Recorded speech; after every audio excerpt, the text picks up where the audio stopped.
which is talking to Interbase server, which is running on Macintosh. And when it finishes deploying, then I can go over, and now I've got my, says I'm running on Mac OS 32. We'll have 64-bit Macintosh in our next generation Delphi compiler and C++ compilers.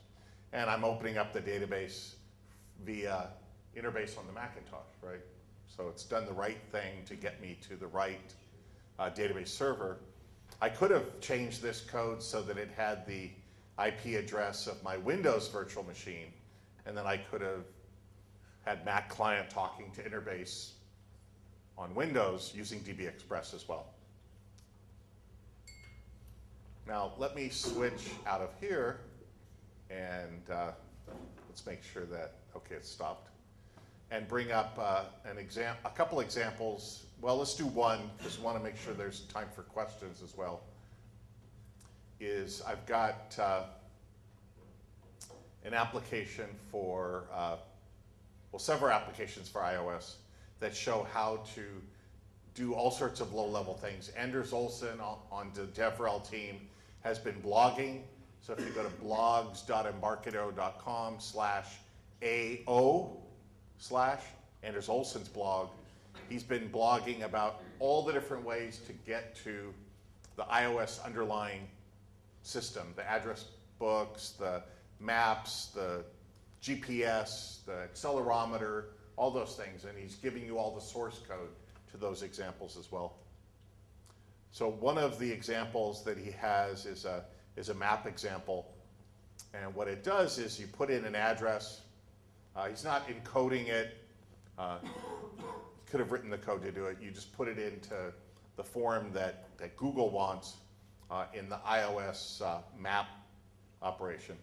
And then you simply set the location for Google to be that edit text. And now you start writing some low-level code. So it's an application, that's fine. There's a shared application, and you call this OpenURL low-level interface on the iOS, and you pass it a string that's a URL. So you'll see these NSURL. These are low-level Free Pascal Objective-C style string classes, and then you pass along the address of the location, which is of type string.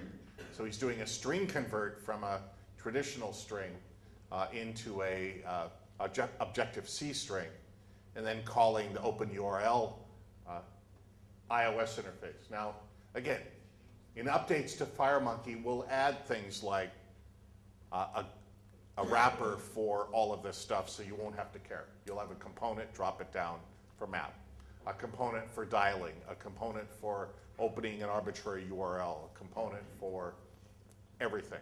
But you can do it today in code, and it's not much code. Here's 2 lines of code. We put an if-def around it to say if it's Free Pascal that we're compiling with, then compile this code.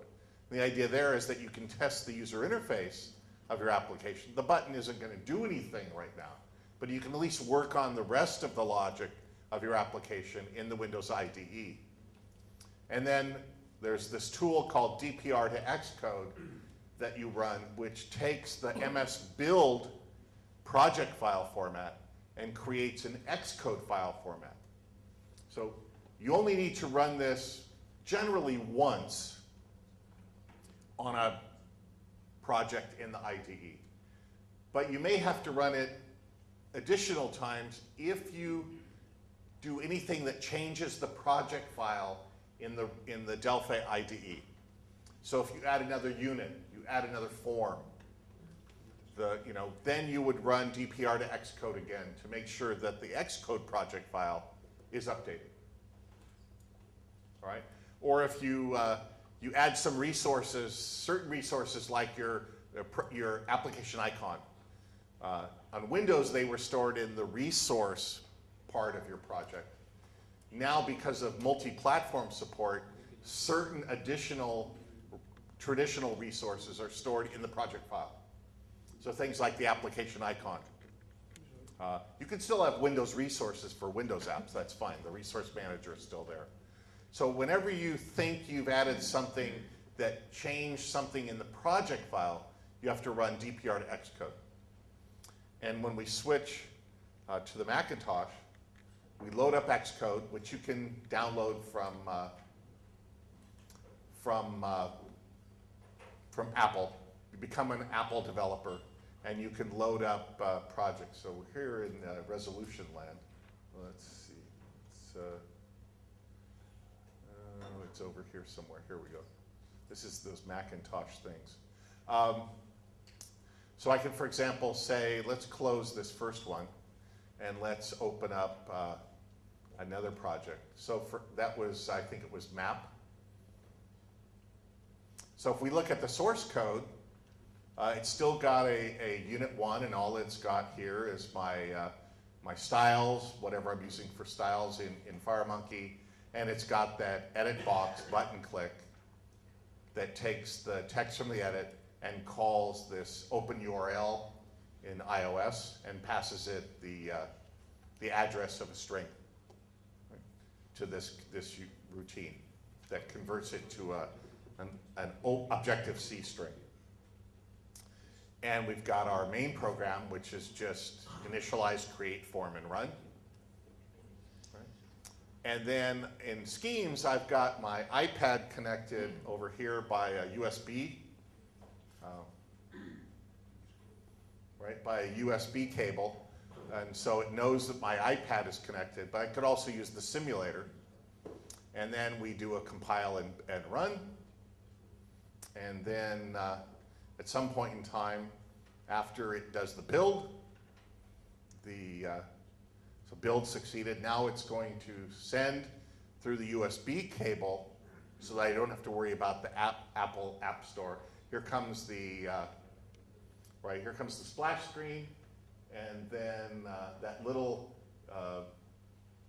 powerful application which has a button and an edit box is up there, and I'll just hit the button, and it will then now launch. Oh, I'm not on Wi-Fi. Well, I didn't think about that. Turn off airplane mode. Oh, turn off, yeah, okay, I have airplane mode turned off. But then I have to connect, but again, you get the idea of the transition. I'll show you another app that it's very easy to use FireMonkey for the user interface, and with enough examples, and Anders has done like 13 or 14 examples, you can take the code to call the iOS interfaces. And then, like I say, eventually FireMonkey will come with the components that you can just use the RAD system to drag and drop. A GPS, an accelerometer, and you'll have an object inspector with the value that you want to set or the value you want to get. Let me show a different example that doesn't need the network. And obviously didn't think about setting that there. This is an analog clock, and we've got it in a project group here so that we can run it on Windows, we can run it on Macintosh. So we just look at and run, and there it is, an analog clock. And this is why I'm still asleep. I'm not really awake here because it's 2:25 in the morning in Scotts Valley time. And same thing, we can run this on Macintosh as well. And so through the platform assistant, it'll bring up a Macintosh. Oh, sorry. Yeah, it gets confused sometimes with MS Build. So let's go and build it for Macintosh real quick. Pass compilers, and then run it. And now we'll have a Macintosh version, right, as well. And if we look at the code for Windows and Mac, it basically just says set the rotation angle of the hand, of the hour hand and minute hand, to be the calculation of what comes from decode time for now, right? Which is whatever now is in my world. and it's the FireMonkey user interface of a T-timer component and a circle and so on, right? If we look at the iOS version, we've got an iOS project now, and we look at the main program. The form is a little different. It's got this nice FireMonkey splash screen for startup, but then if we look at the actual code, the class declaration is the same. It does have a secondary form for, in this case, choosing the clock face that we want, but otherwise it's got a T-timer component, and the code is the same. It calls now, and then sets the rotation angle of the minute and second hand, and then we'll run it over there. So let's switch to Xcode to do the final build, and let's open up so clock iOS. Right? So again, here's the source code, which is the thing we looked at. And I put if-defs around all sorts of things just to make sure that you could actually test it on Windows. And then when you do the compilation on Free Pascal, there's a few extra things to be done as it relates to the time zone, for example, of the iOS low-level operating system versus on Windows. But the rest of the code is just Pascal code, right? And the way you program for FireMonkey. All right, so if we run this one, let's make sure it's built and up to date. We can again run it on the simulator, for example, for iPad. So we can see it on the screen here. So it's compiling, and it'll launch the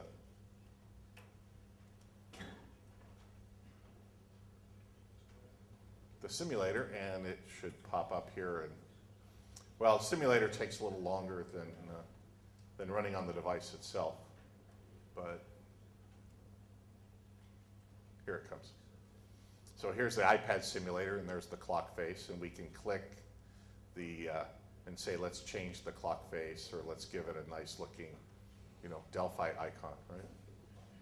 That's cool.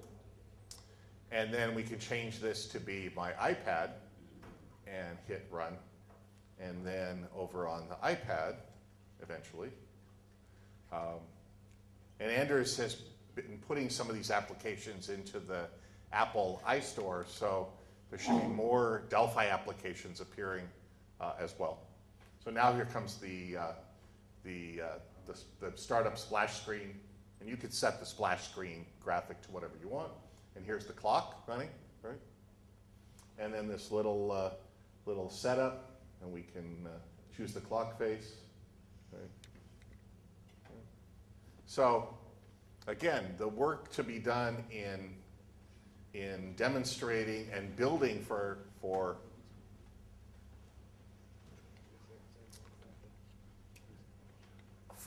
iOS is build your application in Windows, write some iOS specific code, and we'll just keep giving you more and more examples. Okay. And so here's an example of, so on iOS, this thing called a badge lets you, the badge is that little number that appears on your applications. When you're running on an iPhone or an iPad, you see that when you have messages coming in or updates of some kind. When you're looking at the icon world, you'll see these little badges, they're called, show up. This one, I've got the simulator for iPhone or iOS 4.3 and 5.0 selected, and you can set the project option here inside of Xcode for what you want to target as well.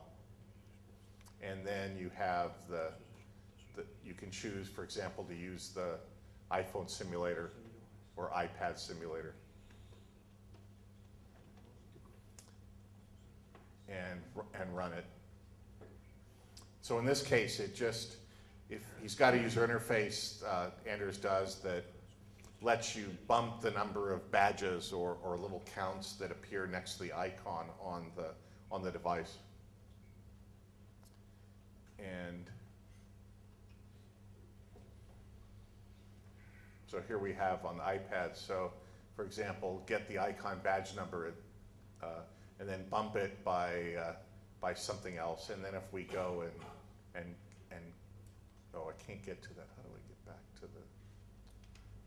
That's the resolution thing. Yeah, so let me go back to the iPad, the device, and let's choose to run it over here. Oh, that device. Yep. Well, here I already have it, so let's do badge. It's just going to be a little harder to see, but let's run this one.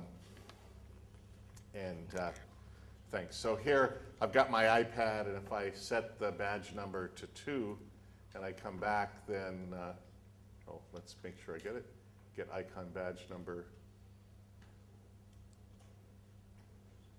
Oh. There we go. Well, somewhere here it's gonna, if I set it to 2.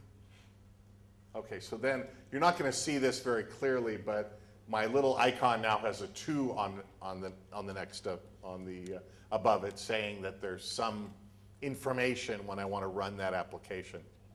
So, oh yeah, it's gonna just say. So this code, if we look at it,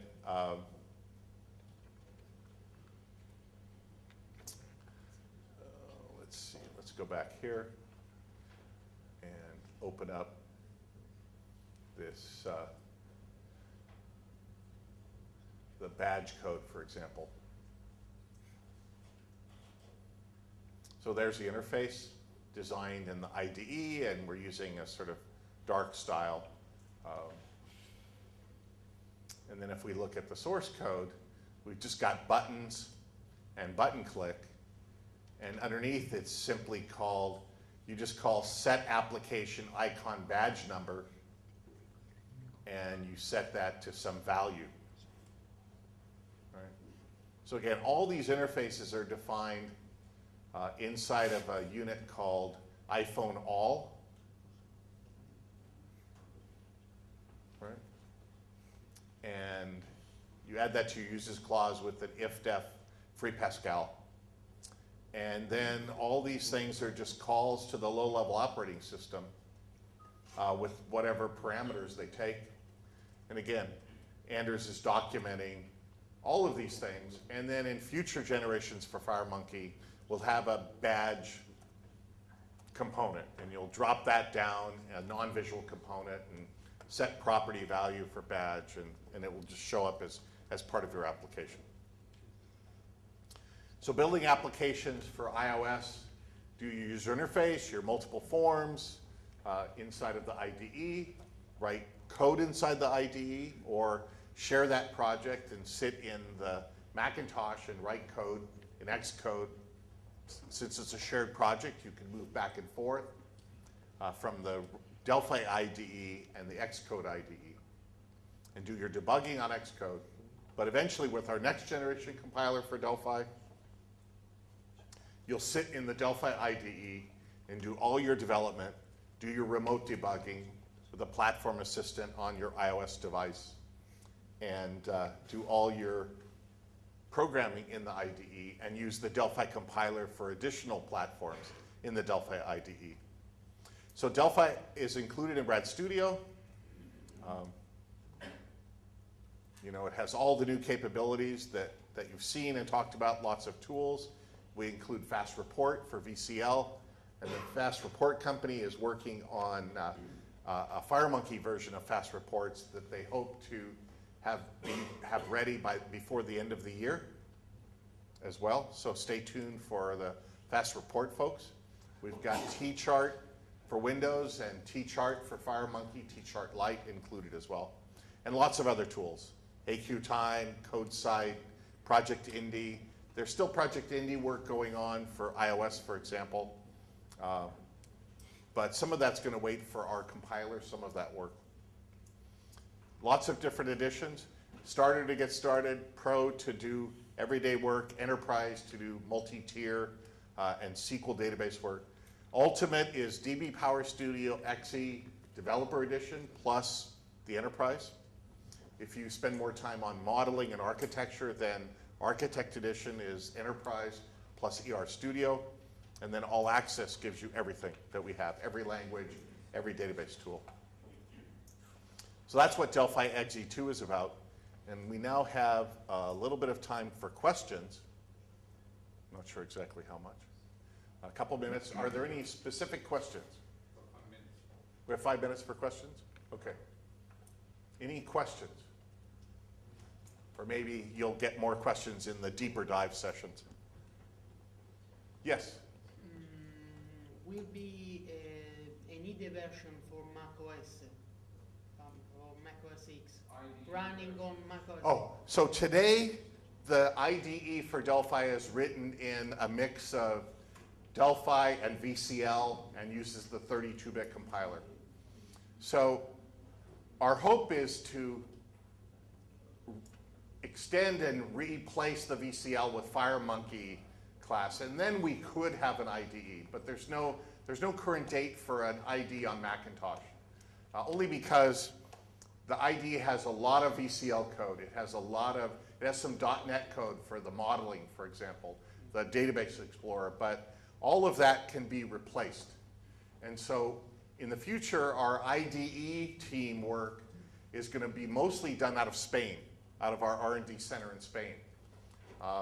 And so they're looking to build a next generation IDE that is all written in Delphi and FireMonkey, and then we could have IDEs on lots of different platforms.